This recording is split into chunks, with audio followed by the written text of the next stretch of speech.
Good morning, students. In the previous lectures about the domains of the earth, we collected the information about the continents of Asia, Africa, North America, and South America. Now, let us move further and discuss about the continent of Antarctica. Antarctica world का 5th largest continent है। Antarctica completely southern hemisphere में located है, यानी कि अर्थ के southern part में located है।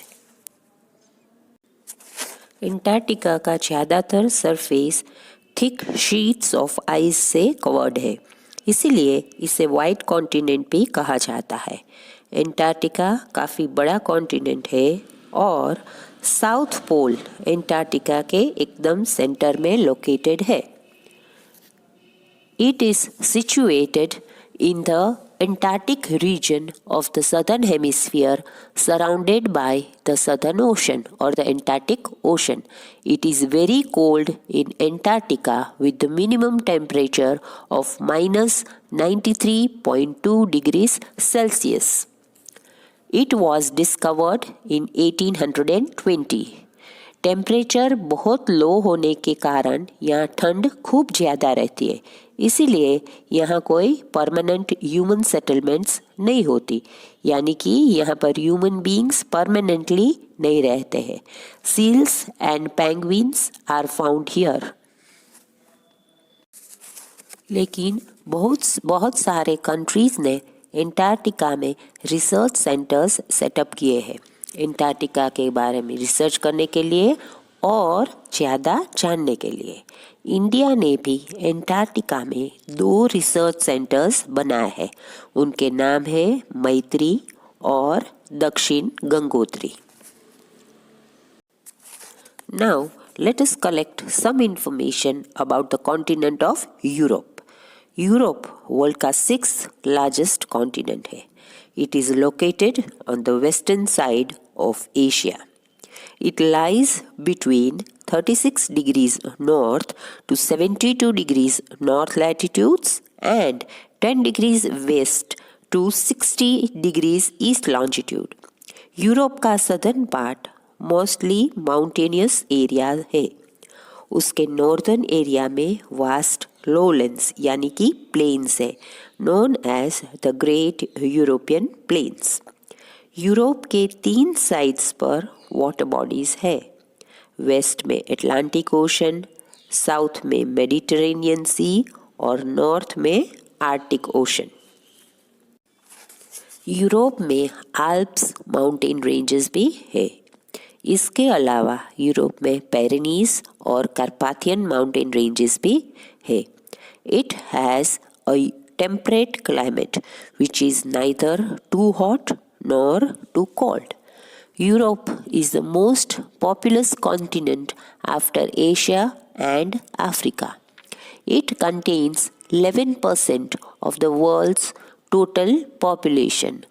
Most Europeans follow Christianity. Europe की ईस्टर्न बाउंड्री पर उराल माउंटेन, कैस्पियन सी और कॉकेसस माउंटेन से जो यूरोप को एशिया से सेपरेट करते हैं। Europe is separated from Africa by the straight of Gibraltar. Europe is a prosperous and populace continent. It is comprised of 50 countries. Some of them, like Greece, have played an important role in the world history. Alexander the Great was a Greek. Russia is the largest country of Europe, which has most of its area in the continent of Asia. Vatican City, situated in Europe, is the smallest country of the world. It has a population of about 800. And now something about the smallest continent, that is the continent of Australia. Australia world का smallest continent है और entirely southern hemisphere में located है। Australia को island continent भी कहा जाता है क्योंकि इस कॉन्टिनेंट की चारों तरफ सीज और ओशंस है। ऑस्ट्रेलिया न्यूजीलैंड और आसपास के आइलैंड्स को ऑस्ट्रेलेशिया भी कहा जाता है। Australia lies between 10 degrees south to 44 degrees south latitudes and 112 degree east to 154 degree east longitudes. Great barrier reef coral से बना हुआ है जो एक सी एनिमल होता है। ये ग्रेट बैरियर रीफ ऑस्ट्रेलिया के नॉर्थ ईस्टर्न कोस्ट पर लोकेटेड है। Australia is the home to many unique animals and birds like kangaroo, platypus, cassowary, etc. Australia was discovered by a Dutch man named Abel Tasman in 1642. Later on, it was occupied by the Europeans. The original inhabitants of Australia are known as Aborigines. तो students, हमने अभी जाना Australia के बारे में और इसी तरह सभी कॉन्टिनेंट्स के बारे में भी हमने डिटेल में ही स्टडी कर लिया। तो अब जानते हैं about another domain of the earth and that is hydrosphere. हमने आगे स्टडी कर लिया है कि अर्थ के 4 मेन डोमेन्स होते हैं। They are lithosphere, hydrosphere, atmosphere and biosphere.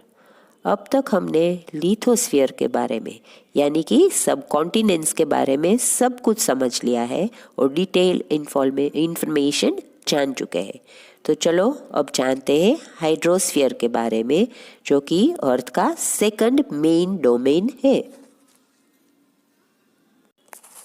Hydrosphere includes water in all forms, that is solid, liquid and gases.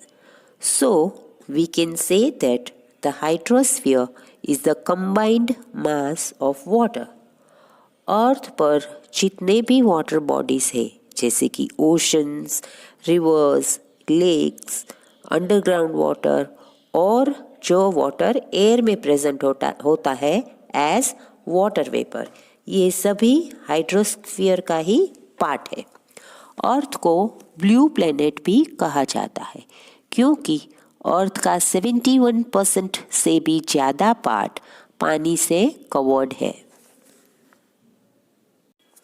अर्थ का more than 97% of water oceans में मिलता है, लेकिन ये ओशन वाटर बहुत ज़्यादा सॉल्टी होता है। So we can not drink it, हम उसे पीने के लिए यूज़ में नहीं ले सकते। जो रिमेनिंग वाटर है उसका ज़्यादातर पोर्शन या तो आइस शीट्स या तो ग्लेशियर्स के फॉर्म में है या फिर अंडरग्राउंड वाटर है।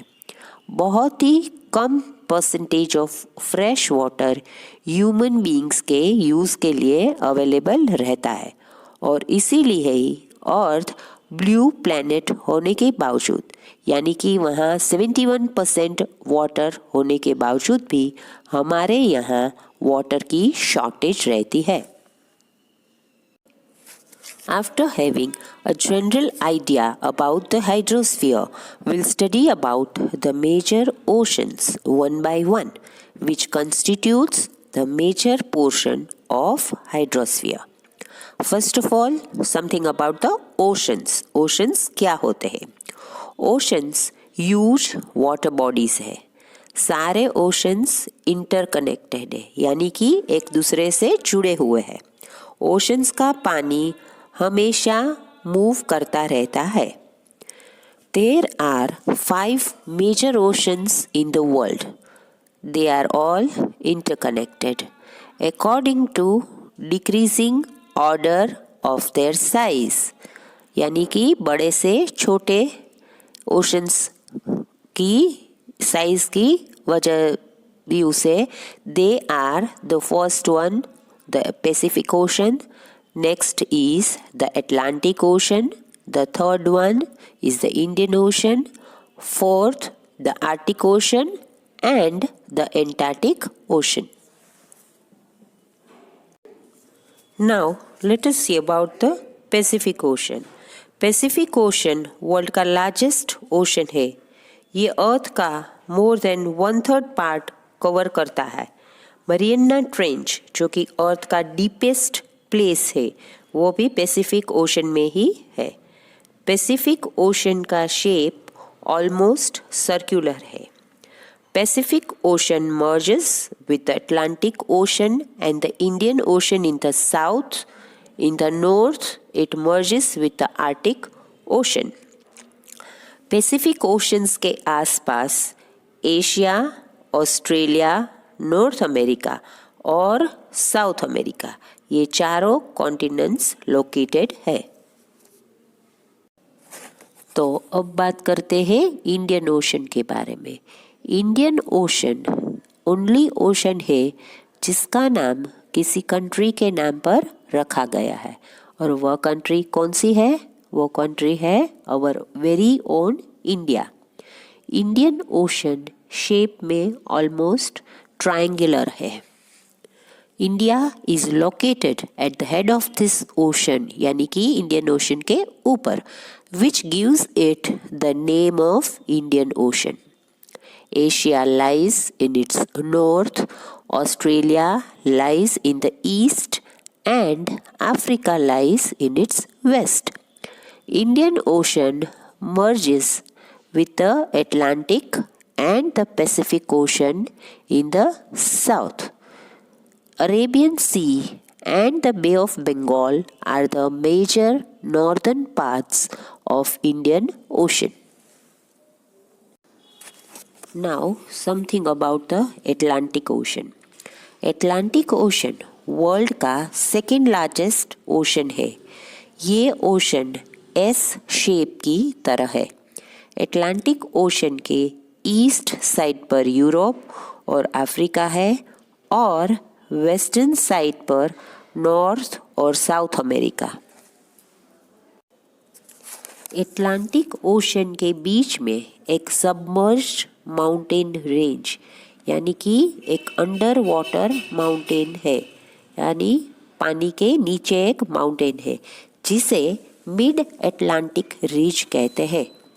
एटलांटिक ओशन की कोस्ट लाइन पैसिफिक और इंडियन ओशन की कंबाइंड कोस्ट लाइन से भी लंबी है.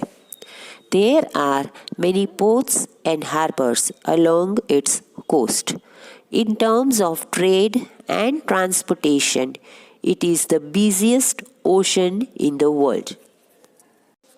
Now, let's study about the Arctic Ocean. Arctic Ocean north pole के पास है और आर्टिक सर्कल तक एक्सटेंड करता है. ये एक्सट्रीमली कोल्ड रीजन है, इसीलिए आर्टिक ओशन का ज़्यादातर part through out the year ice sheets से कवर्ड रहता है. It merges with the Atlantic Ocean and is linked to the Pacific Ocean through the narrow Bering Strait.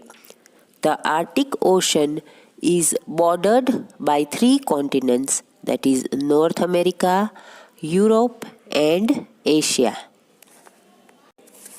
Now let us move further and learn about the Antarctic Ocean. Antarctic Ocean Antarctica के continent के पास है. इसे southern ocean भी कहा जाता है. Antarctic ocean Atlantic, Pacific और इंडियन ओशंस को मर्ज करके फॉर्म हुआ है. After studying in detail about the hydrosphere and about the different oceans, let us know about the importance of oceans, as we all know that water is one of the basic necessities of life. Number 1, water of the oceans evaporates in the form of clouds and thus provides rainfall. We get common salt from the oceans. We also get many minerals like petroleum from them. Oceans provide us with fish and other marine life. Ships and boats travel from one continent to other continent through oceans, carrying passengers and trade goods. Thus, they provide a free and permanent highway for ocean trade. Oceans keep the climate of the coastal areas moderate, and electricity is generated from the enormous energy and force possessed by the tidal waves, that is, the waves of the seas and oceans.